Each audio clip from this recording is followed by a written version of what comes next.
Panahon ngayon, mas minadali na ang bawat transaksyon dahil sa internet. Isang pindot lang ay mabilis nang dumarating sa ating pinto ang bawat pangangailangan natin. Marami ang umaasa na tulad nito ay sana'y ganun lang din kadali ang makahanap ng love life.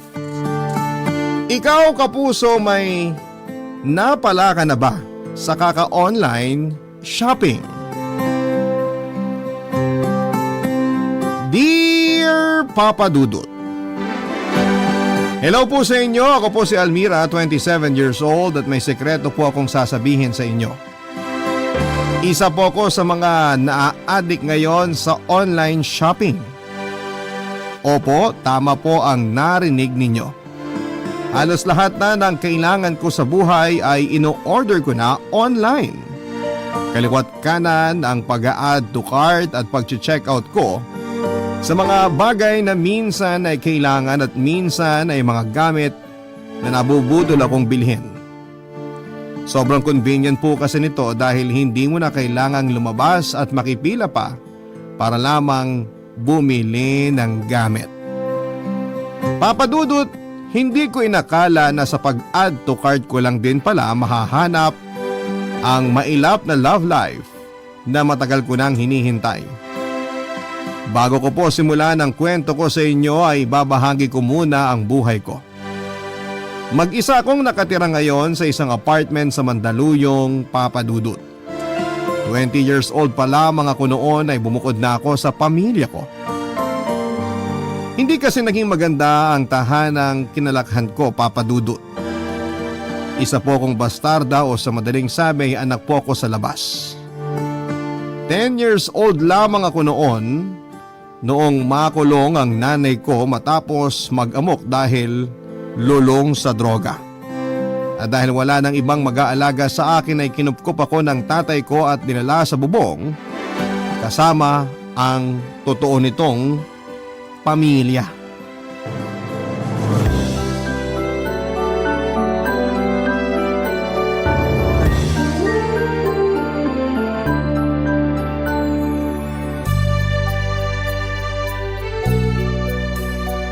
Hello, Almira. Hello po. Bakit hindi mo pa ginagalaw yung pagkain mo? Di ka ba nagugutom? Hinihintay ko po si Mama eh. Baka po umuwi na siya ngayon. Maghahati kami sa pagkain ko. Alam mo ba kung saan nagpunta ang mama mo? Kinuha po siya ng pulis kahapon eh. Inaway kasi niya yung kapitbahay namin. Sa tingin ko, matatagalan pa bago makauwi ang mama mo eh. Paano yan? Saan po ba yung presinto? Hahanapin ko na lang po siya para makauwi na siya. Hindi ganun kadali yun eh. Saka medyo malayong pinagdalan sa kanya. Makukulong po ba si Mama kasi inaway niya yung kapitbahay namin? May ginawa kasi si mama mo na hindi maganda. Kaya kailangan na doon na muna siya sa mga pulis tumira. Hindi bale, ipinagkatiwala ka naman niya sa akin. Kaya simula ngayon, ako na muna mag-aalaga sa'yo. Kaibigan ka po ba ni Mama? Kayo ba yung bagong boyfriend niya? Hindi niya ako boyfriend. Dati, oo. Pero ngayon, hindi na. Ako pala si Samuel. Kilala mo ba ako? Hindi po. Sino po ba kayo? Baka hindi pa nakukwento sa'yo ng mama mo. Ako ang papa mo, Almira. Talaga po? Paano po nangyari yun? Noon kasi, nung mga bata pa kami, ako yung boyfriend ng mama mo. Eh bakit ngayon iba na po yung boyfriend niya? Yung boyfriend niya po ngayon, lagi po akong pinapagalitan. Lagi po niya akong pinapalo. Kasi hindi nag-work yung relationship namin noon. May iba akong priority tapos si mama mo naman. May iba ng gusto kaya naghiwalay kaming dalawa. Eh paano ko po kayo naging tatay? Bago kami naghiwalay ng mama mo, buntis siya. At ikaw yung pinagbubuntis niya. Kung alam niyo palang buntis si Mama, bakit niyo po siya iniwan? Hindi ko naman gustong iwan kayo eh. Hindi na ako love ng mama mo noon. Kaya tinanggap ko na lang yun. Nung ipinanganak ka, ayaw niya ako ipakilala sa'yo hanggang sa nakahanap na ako na ibang babae na pinakasalan ko. May pamilya na po ba kayo? Meron na. May 3 kang kapatid. 2 babae at saka 1 lalaki. Sigurado ako matutuwa sila kapag nalaman nilang may isa pa silang kapatid. Ayoko pong sumama sa inyo. Antayin ko na lang po si Mama. Hindi pwede yun. Nagkausap na kami ng mama mo. Sabi niya, Sa akin ka muna titira hanggang sa makabalik siya. Kailan po ba siya babalik? Yan ang hindi ko alam. Pero habang naghihintay ka sa pagbabalik niya, doon ka muna sa amin. Okay? Sige po. O sige na. Kainin mo na yung pagkain mo para makaalis na tayo. Malayo po ba yung bahay nyo? Medyo malayo, pero may sasakyan naman tayo. Sa sasakyan ko na lang po kakainin to. Pwede naman. Ano, alis na tayo? Excited na ako ipakilala ka sa mga kapatid mo.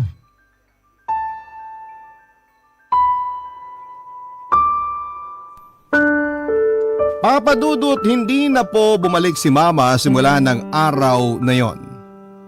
Doon na po ako tumira sa pamilya ni Papa kasama ang bago kong pamilya. Kumpara sa dati naming bahay na pinagtagpi-tagping plywood at yero ay maganda at maayos ang bahay nila Papa. Akala ko noon ay gaganda na ang buhay ko simula noong lumipat ako kina Papa, yun pala ay mas lalala pa ang naging buhay ko sa kanila.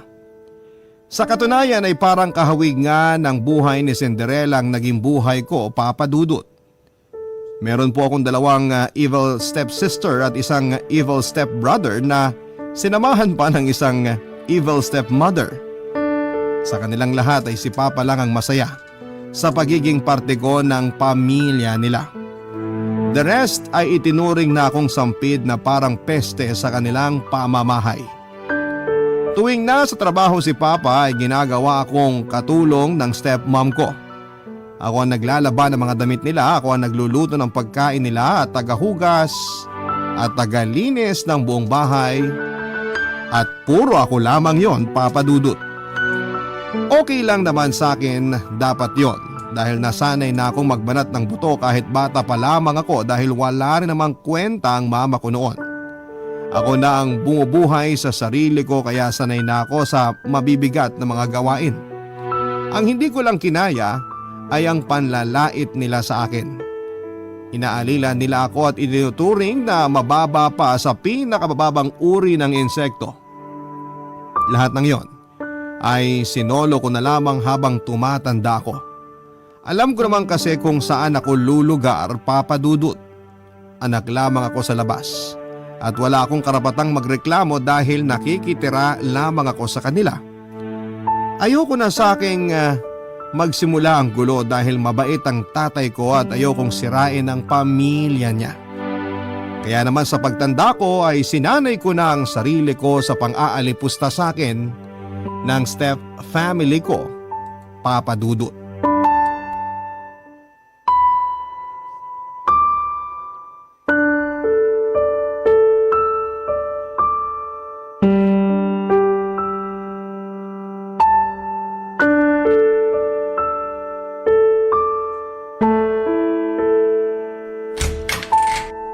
Bernadette, eto na yung uniform na pinapaplansya mo. Ang tagal mo! Kanina ko pa yan hinihintay. Late na ako sa klase ko eh. Sorry ha, pinagsaing pa kasi ako ng mama mo eh. Ano? Hindi ka pa nakapagsaing? Huwag mong sabihin hindi ka pa nakapagluto ng breakfast. Meron na, nakapaghanda na ako. Kumakain na nga sila sa baba eh. Ikaw nagiging batugan ka na. Dapat automatic na yung pagpaplansya mo ng mga damit namin. Pagising namin, dapat may nakahanda ng pagkain. Hindi yung kailangan ka pa naming utusan. Tagal-tagal mo nung nakatira dito, hindi mo pa rin alam ang ginagawa mo. Araw-araw ko namang ginagawa yan. Ngayon lang na hindi ko nagawa kagad kasi tinanghali ako ng gising. Kasi naman, feeling anak ka na ngayon. Porke mabait sa'yo si Papa, nagbubuhay prinsesa ka na. Tandaan mo, anak ka lang sa labas. Kailangan mong pagtrabahuhan lahat ng pinapakain namin sa'yo. Alam ko naman yun. Simula nung unang tapak ko pa lang sa pamamahay na to, alam kong hindi na ako tanggap sa pamilyang to. Hindi mo ako gusto na nandito ako. Ikaw, ang mga kapatid mo, pati na yung mama mo. Alam ko lahat yun. Ramdam ko ang galit nyo sa akin. Hindi nyo na kailangan pang sabihin. Aba malamang! Anong inaasahan mo? Tanggapin ka namin with open arms? Sinong tanga naman na magkakagusto makasama sa iisang bubong ang kapatid nila sa labas? Bakit ba galit na galit kayo sa akin? Hindi ko naman ginusto maging anak sa labas ah. Hindi ko naman pinilit ang sarili ko na tumira dito. Si Papa yung kumupkup sa akin. Siya yung nagdesisyon na kunin at alagaan ako. Alam mo kung bakit galit na galit kami magkakapatid sa'yo? Kasi ikaw ang dahilan kung bakit hindi na katulad ng dati ang pagsasama nila mama at papa. Simula nung dumating ka rito, hindi na maganda ang relasyon nila. Lahat ng yun, kasalanan mo. Para kang anay na nagsusumiksik sa buhay namin at unti-unting sinisira ang pamilya namin. Huwag mong ipasa sa akin ang mga kakulangan ng nanay mo. Sa totoo lang, kung ako si Papa, mawawalan din ako ng gana sa nanay mo. Biruin mo, hindi na nga siya marunong magluto. Pati panty niya, ako pa naglalaba. Hindi na ako magtataka kung ba't ganyan ang kinalabasan ninyo. Wala ring kwenta. Anong sabi mo? Gusto mo ulitin ko? Wala kayong... Ikaw ang walang kwenta! Walang saysay ang buhay mo tulad ng nanay mong drug addict! Bawiin mong sinabi mo! Huwag mong madamay-damay ang mama ko dito! At bakit hindi? Totoo naman na addict ang nanay mo eh. Hindi ba na-extend pa ang bakasyon niya sa kulungan? Kasi pati doon nagpupuslit siya ng drugs? Wala kang karapatang husgahan ng mama ko dahil hindi mo siya kilala! Wala akong tayong kilalanin ng mga taong basura tulad niyong mag-ina. Sumusobra ka na ha! Huwag mong hintayin maubos ang pasensya ko sa'yo! Bakit? Anong gagawin mo? Lalaban ka? Wala kang laban sa akin! Anong wala? Kaya kitang ingudngud sa simento! Nagtitimpi lang ako! Sige, gawin mo! Ilabas mo ang totoo mong ugali, hampas lupa! Talagang ayaw mong tumigil ha?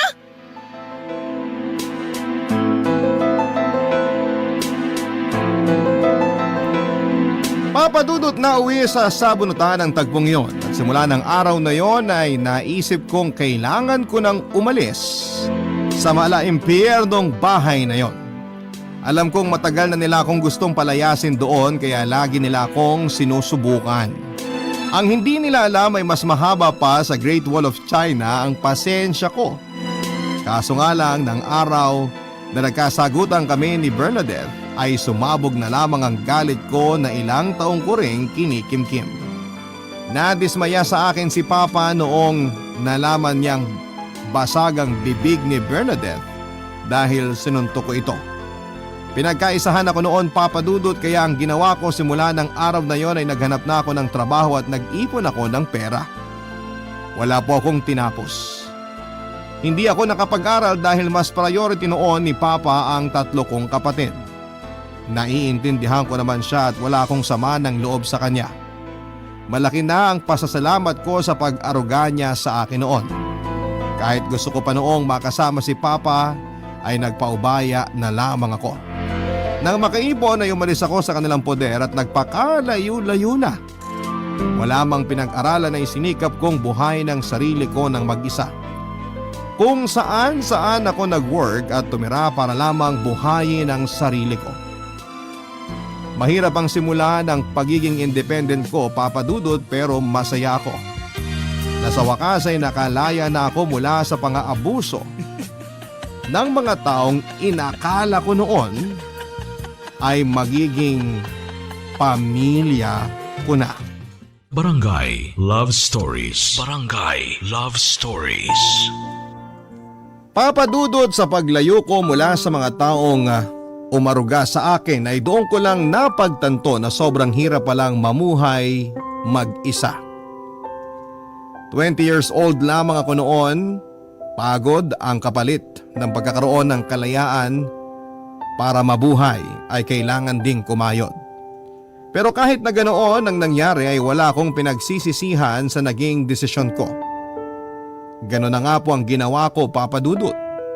Mas gugustuhin ko pa ang araw-araw na mapagod sa kakatrabaho kesa magpakapagod para sa mga taong kailanman ay hindi naman ako itinuring na kamag-anak. Hirap man ay sinubukan kong tumayo sa mga sarili kong paa for 5 years ay hinarap ko ang mundo ng mag-isa. Kung saan saang trabaho ako lumipat hanggang sa makapasok ako sa pag-call center. Doon na po nagsimulang magkaroon ng balance ang buhay ko. Doon na nagsimulang umayos ang bawat araw ko. Papadudod sinanay ko ang sarili ko na huwag mag-depend sa ibang tao. Bawat pangangailangan ko ay ako ang nagpo-provide. Bawat problemang dumarating ay ako mismo ang nagbibigay ng solusyon. Total ay nakasanayan ko naman na simula bata pa lamang ako, ay maasahan ko na ang sarili ko at hindi na bago sa akin ang ganong klase ng setup. Lalo na nang dumating ang pandemic. Malaki ang pasasalamat ko sa Panginoon dahil hindi ako gaanong naapektuhan nito. Hindi ako gaanong naghirap noon, Papa Dudut, dahil may sarili akong ipon. Pagdating naman sa trabaho ay nakakapag-work from home ako, kaya tuloy-tuloy pa rin ang natatanggap kong sahod.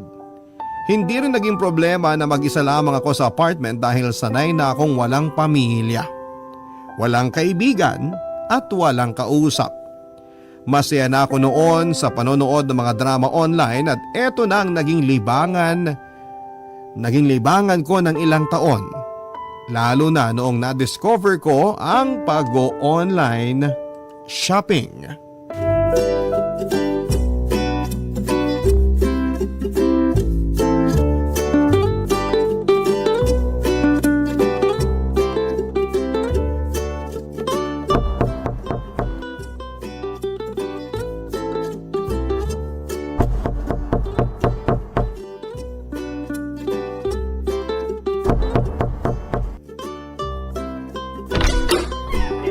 Sorry kuya ha, naka-headset kasi ako hindi ko narinig yung katok nyo.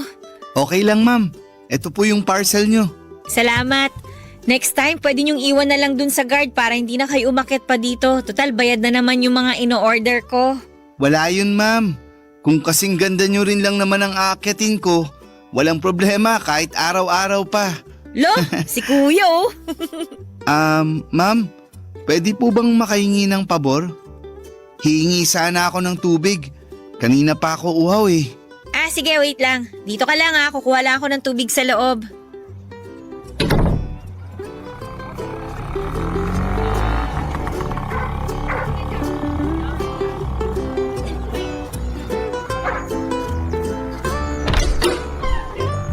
Heto tubig. Pasensya na hindi malamig ha. Kalalagay ko lang kasi sa ref Okay lang po. Salamat po.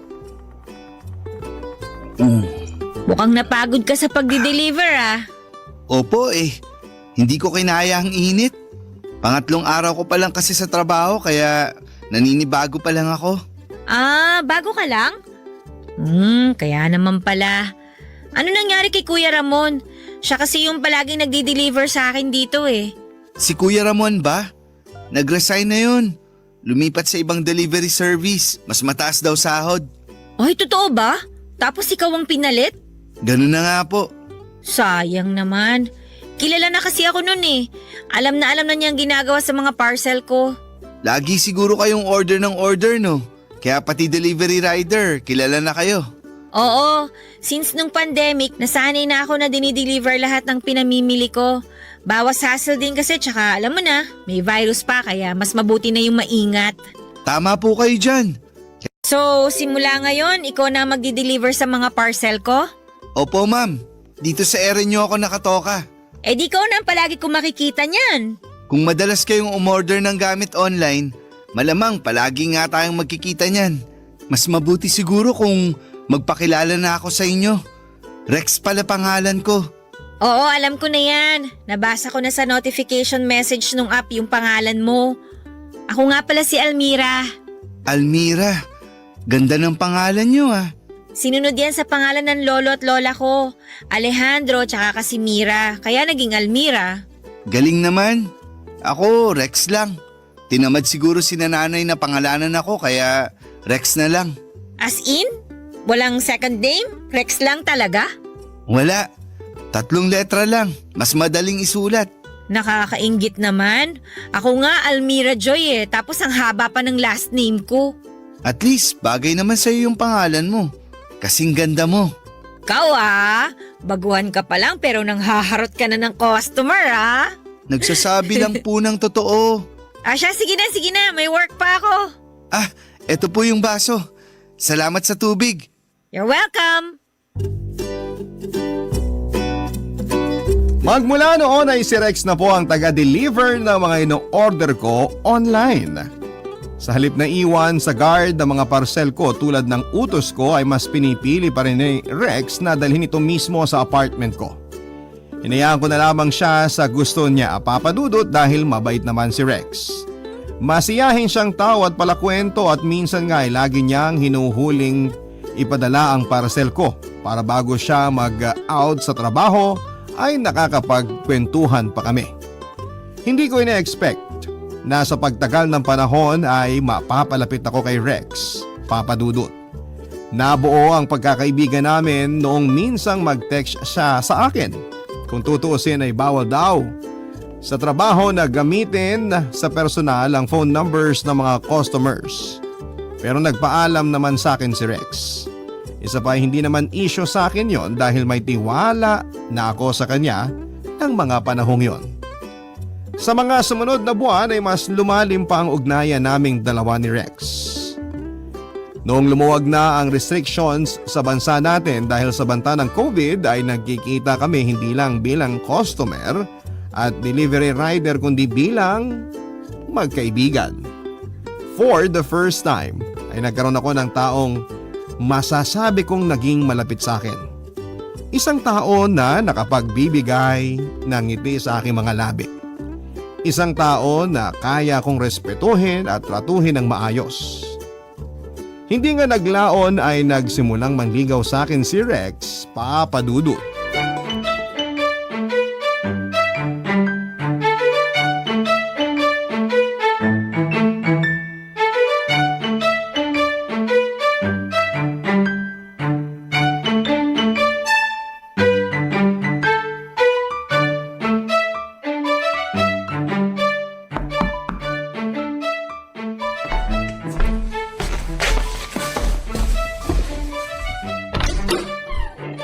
Oh, Rex! Anong ginagawa mo dito? Teka, may parcel ba ako? Parang wala naman akong in-order ah. Wala, pero may nagpadala ng regalo para sa'yo. Ha? Halika, pasok ka. Upo ka muna. Delivery galing kanino? Ewan ko, baka galing sa admirer mo. Sino naman? Eto, check mo. Naka-paper bag pa talaga ah. Ano bang meron ngayon? Tingnan mo, sa sobrang kabisihan mo, hindi mo na alam kung anong kaganapan ngayon. Bakit? May ganap ba? Valentine's Day kaya ngayon. Talaga ba? Hindi ako aware ah. Wala naman kasi akong love life eh. Oh, check mo na kung kanino galing yan. Ano ba naman ito? Chocolate tsaka plastic rose? Galing sa'yo? Sa akin ba? Ano bang nakalagay dyan? Rex, galing nga sa'yo. Happy Valentine's Day! Hala, thank you ah. Pasensya na sa plastic na bulaklak. Ang mahal ng bouquet ngayon eh. Hindi pasok sa budget. Okay lang. Ngayon lang ako nakatanggap ng ganito. Thank you ah. Walang anuman. Alam mo naman na siguro kung anong ibig sabihin yan. Ang alin? Chocolates and flower? Ano ba ibig sabihin nun? Almira, gusto sana kitang ligawan. Kaya kita binigyan ng regalo ngayong Valentine's Day kasi gusto kong malaman mo ang nararamdaman ko para sa'yo. Gusto kita. Ako talaga? Bakit ako? Bakit naman hindi? Napakabait mong tao. Masaya ako tuwing magkasama tayo. Tuwing nag-uusap tayo. Gusto kitang ligawan, Almira. Hala! Ano ba? Ganito kasi Rex. Parang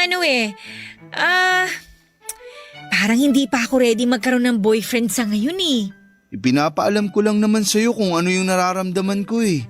At kung ano ang plano kong gawin. Kung hindi ka pa ready ngayon, kaya ko namang maghintay. Love is patient, sabi nga nila, di ba? Salamat. Hindi pa talaga ako sanay sa ganito eh. Lumaki ako na palaging mag-isa lang, yung walang kasama sa buhay. First time lang na magkaroon ako ng kaibigang katulad mo. Sobrang laking adjustment yun para sa akin, kaya yung relationship na gusto mo mangyari ngayon, baka hindi ko pa maibigay. Naiintindihan ko naman. Hindi kita minamadali. Basta ang hiling ko lang, hayaan mong ligawan kita. Kung ayaw mo, sabihin mo lang sa akin. Hindi naman sa ayaw ko. Gusto ko lang na kilalanin pa natin ng isa't isa ng mas malalim pa. Kung okay lang sa'yo. Okay na okay.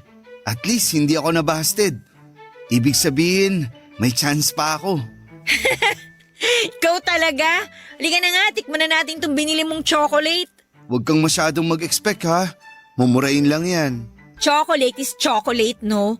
Sandali lang ha, may soft drinks pa yata ako sa ref. Diyan ka lang, maghahanda ako na makakain natin. Sige, dito lang ako. Maghihintay. Almost a year na noon simula nang magkakilala kami ni Rex bago niya ako sinimulang ligawan. Kaya alam na alam ko na ang ugali niya, Papa Dudut. Ganon pa man ay hindi pa rin ako nagpadalos-dalos. Umabot pa noon ng ilang buwan ang panliligaw niya sa akin bago ko siya tuluyang sinagot. Aaminin ko na medyo nahirapan akong papasukin sa buhay ko si Rex dahil nasanay na ako na maging loner. Mula bata hanggang sa pagtanda ay mag-isa lamang ako. Kaya ang pagdating ni Rex sa buhay ko ay bago lamang para sa akin. Papadudot lahat kasi ng taong dumarating sa buhay ko ay hindi ako binigyan ng magandang trato. Nauna na ang mama ko na pinabayaan lamang ako kapalit ng ipinagbabawal na gamot. Sumunod naman ang papa ko at ang pamilya niya na inalila naman ako mula pagkabata. Kaya nga mas ginusto ko na lamang maging mapag-isa para wala ng problema. Kaso nga lang nagbago ang tingin ko sa mundo sa pagdating ni Rex. Dahil sa kanya ay unti-unti kong binuksan ang buhay ko sa ibang tao. Pinapasok ko siya sa puso ko dahil sa mga taong pinagsamahan namin. Napatunayan kong totoo at tunay ang pagmamahal niya sa akin, Papa Dudut. Handa na ako noon na sagutin si Rex, Papa Dudut. Para sa akin ay sapat na ang mga ipinakita niya para masabi kong legit ang intention niya para sa akin. Pero yun nga lang, Papa Dudut, sa araw kung kailan ay sasagutin ko na sana si Rex, ay saka ko naman na lamang si Rex pala ay may lihim sa akin. Na siya pala ay may sarili ng pamilya. Barangay Love Stories. Barangay Love Stories. Papadudot ng araw na yon ay may nakaschedule kaming dinner date ni Rex. Doon ko sana siya planong sagutin kaso nga lang ay isang bagay ang nalaman ko tungkol sa kanya bago pa man ito mangyari. Umaga ng araw na yon ay pinatawag ako sa opisina. Bago pumunta ay naisipan kong daanan na lamang sa warehouse ng courier ang parcel na ilang araw ko nang hinihintay. Total ay malapit lamang ito sa office namin. Pagkarating ko doon ay naabutan ko si Rex na may kausap na babae. Nung una ay natuwa pa nga akong makita siya. Saktong lalapitan ko na sana silang dalawa nang bigla na lamang yakapin ni Rex ang babae. Nagulat ako sa mga nakita ko, Papa Dudut, dahil never kong inimagine na may ibang babaeng niyayakap ang taong mahal ko. Natigilan ako habang pinagmamasdan ng dalawa. Saka ko na lamang din napansin na may dalawa palang bata sa tabi niya. Kung tama ang tansya ko ay nasa edad 10 pababa ang mga bata. Pagkatapos yakapin ang babae bago umalis ang babae ay nag-abot pa sa kanya si Rex ng pera. Papadudot may asawa at pamilya na si Rex. Ito ang naging pagkakaintindi ko sa mga nakita ko. Kung ano-ano na mga pumasok sa isipan ko noon, walang nabanggit sa akin si Rex na may pamilya na pala siya. Kung sa bagay, hindi naman talaga yon sasabihin ng isang taong manloloko. Nakakainis dahil tama nga ang sinabi ko na lahat ng taong minahal ko ay sasaktan lamang ako sa bandang huli. Hindi ko naman naisip na meron na palang pamilya si Rex dahil maging sa Facebook niya ay never naman siyang nag-post ng tungkol sa pagkakaroon niya ng pamilya. Hindi na ako nagpakita kay Rex ng araw na yon at sa halip ay dumiretso na ako sa loob ng warehouse para kunin ang parcel ko. Pero kahit anong iwas ang ginawa ko ay nakita pa rin ako ni Rex, Papa Dudut.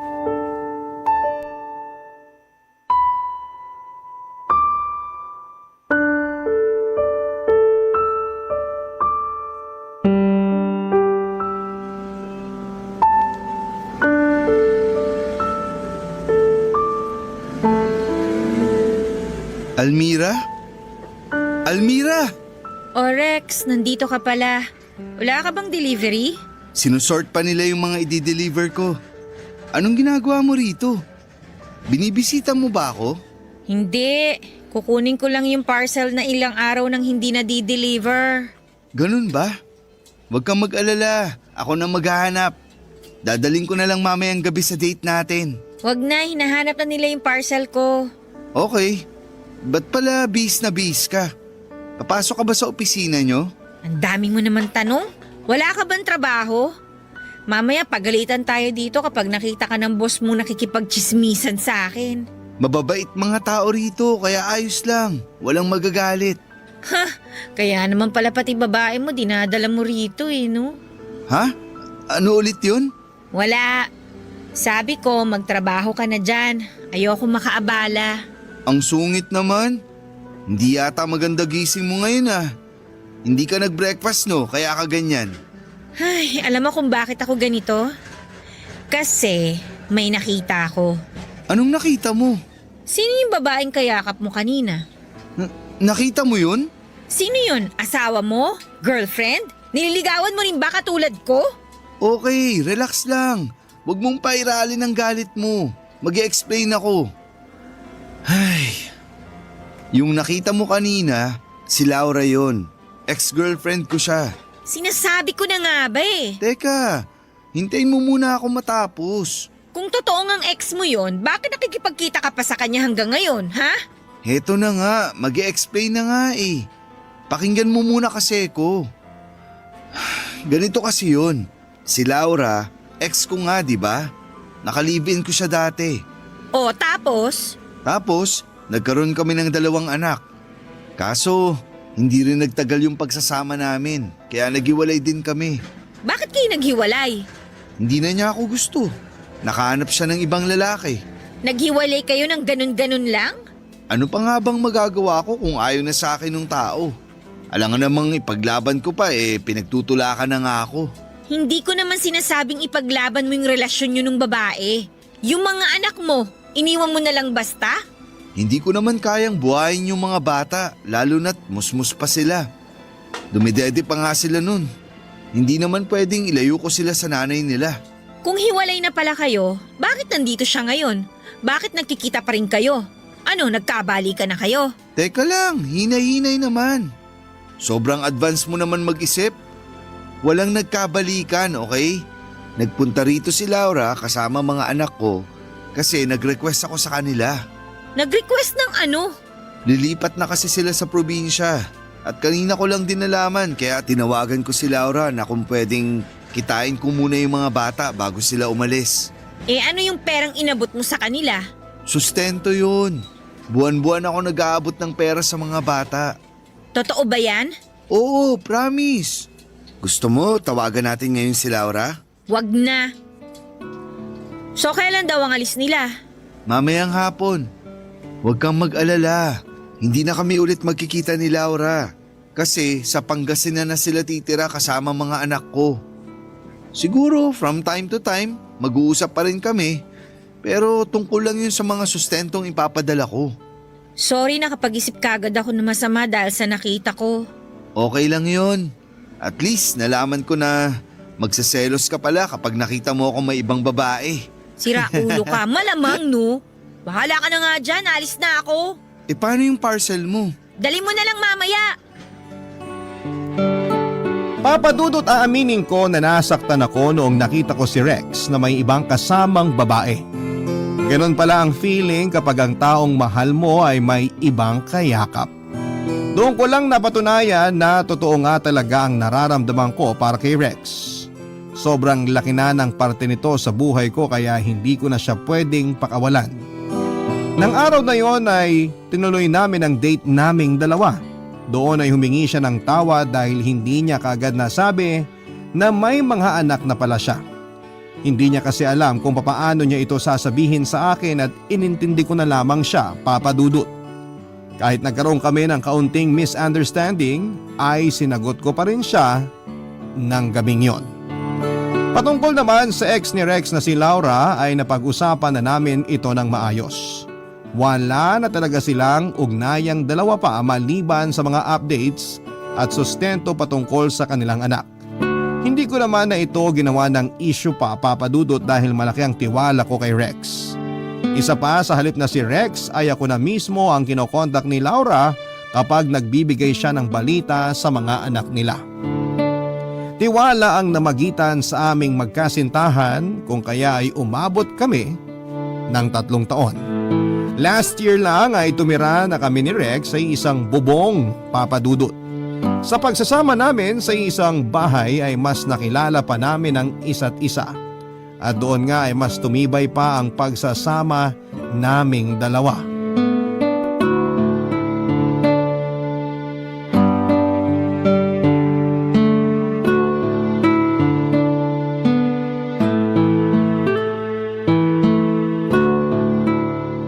Mahal, kakain na.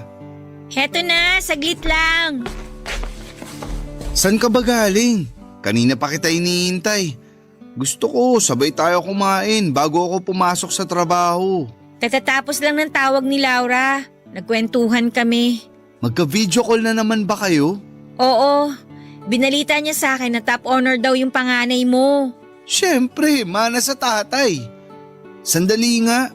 Napapadalas na yata ang kwentuhan nyo ni Laura. Alam mo, itong ex mo na to, masarap kaibiganin. BFF na nga kami eh. Pero mahal, ex ko pa rin yan. May pinagdaanan pa rin kaming dalawa. Hindi ba dapat dumistansya na lang tayo sa kanya? Doon na lang tayo sa mga bata mag-focus. Anong pinagdaan ang pinagsasasabi mo dyan? Naka-move on na sa'yo yung tao. Kala mo nga habulin ka pa? Hindi na, no? May kachat na yung afam ngayon. Ouch naman. Ouch ka dyan, batukan kita eh. Pero bakit ba kinaibigan mo si Laura? Kailangan ba talaga yun? Wala namang masama dun eh. Tsaka ayaw mo nun, wala nang hard feelings. Past is past, civil. Tsaka maayos na yung relationship niyo ni Laura, kaya hindi malalayo sa'yo yung mga bata. Sabi nga niya, pwede natin silang dalawin sa probinsya kapag nagkaroon tayo ng time eh. Talaga ba? Mukhang nakuha mo na talaga ang loob ni Laura. Aba syempre, Mabuting nga yan. Salamat, mahal. wala yun. Naranasan ko na kasi yung feeling ng walang kasamang tatay nung bata pa ako. Tapos nung nakasama ko naman yung papa ko, hindi naman maganda yung trato sa akin ng pamilya niya. Ang pangit ng experience ko na yun at ayokong mangyari yun sa mga anak mo. Kaya ginagawan ko ng paraan na magkaroon sila ng magandang relationship sa inyong mga magulang nila. Tsaka syempre sa akin na rin na matatawag na rin nilang stepmother, di ba? Stepmother? Oo! Si Laura mismo nagsabi sa akin yan. Na-open ko kasi sa kanya yung tungkol sa co-parenting. Willing naman daw siya doon. Tsaka isa pa, kung ako lang din daw naman yung mag-aalaga sa mga bata kapag nasa poder mo sila, mas mapapanatag siya. Pwede raw akong tumayo bilang second mom nila. Akalain mo yun? Ganun na kalalim ang pagkakaibigan yung dalawa? Kapag open-minded kasi ang isang tao, hindi imposibleng mangyari yun.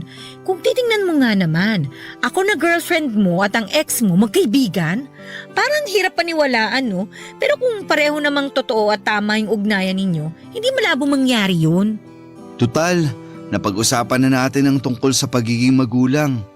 Anong plano mo? Ayaw mo pa bang maging nanay ng magiging anak natin? Hoy, nagmamadali! Enjoyin muna natin yung current life natin. Bata pa naman tayo eh. May time pa tayo para gawin yung mga gusto nating gawin. May oras pa tayo para abutin yung mga pangarap na gusto nating abutin. Para nang sa ganun, kapag feeling na natin na accomplished na tayo, tsaka na tayo mag-settle down. Okay, desisyon mo yan. Ikaw ang masusunod. Pero kapag nagkaanak tayo, anong gusto mo? Babae o lalaki? Ano nga ba? Parang mas gusto ko ng babae. Mas madaling alagaan, madaling turuan, tahimik tsaka hindi magulo. Ikaw, anong tingin mo? Ako, gusto ko naman ng lalaki. May 2 babae na ako eh. Kahit ano, pwede sa akin. Masaya na ako kung ano man or ilan man ang magiging anak natin. Pero sa ngayon, huwag mo na yan ang isipin mo. Masyado kang advance eh. Ang problemahin natin, itong ulam natin na malamig na. Sandali nga, initin ko muna. Ikaw kasi, dami mong kwento eh. Eto na, iinitin na po. Papadudot kong noon ay nasanay akong mag-isa lamang, ngayon ay may kasama na ako sa buhay, walang iba kundi si Rex. Maliban sa kanya ay nagkaroon din ako ng mapagkakatiwalaang kaibigan sa katauhan ni Laura na hindi ko inaasahang mapapalapit sa akin. Masaya po ako na may kasanggana ako sa buhay, meron na akong makakapitan at may tao nang nagpapasaya at nag-aalaga sa akin. Hanggang ngayon ay patuloy pa rin sa pagiging delivery rider si Rex sa mas lumalaki pang industriya ng online shopping. Samantala patuloy naman po ako sa pagbawi ng mga bagay na hindi ko naranasan noong bata pa lamang ako. Wala pa sa isip namin ni Rex ang magpakasal at bumuo ng pamilya. Gusto ko kasing enjoy na muna ang pagiging malaya ko mula sa karahasan at kahirapan. Samantala nagpatuloy ang co-parenting nila Laura at Rex sa kanilang anak. Kapag may time ay nagpabakasyon kami sa probinsya nila. Minsan naman ay sina Laura ang dumadalaw para iwan sa amin ang mga bata kapag wala silang pasok. Papadudot, eto na po. Dito ko na po tinatapos ang sulat ko. Nagsimula man sa hirap ang buhay ko. Umayos naman po ito kalaunan sa pamamagitan ng pagpupursige. Hangad ko'y marami kayong natutunan sa naging kwento ng buhay ko at sana ay maging motivation din po ito sa bawat tagapakinig. Maraming salamat po sa inyo, Papa Dudut, at magandang tanghali.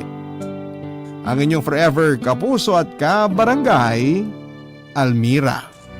Nagustuhan ng iyong napakinggan? Ituloy yan via live stream sa www.gmanetwork.com/radio. Barangay LS 97.1 Forever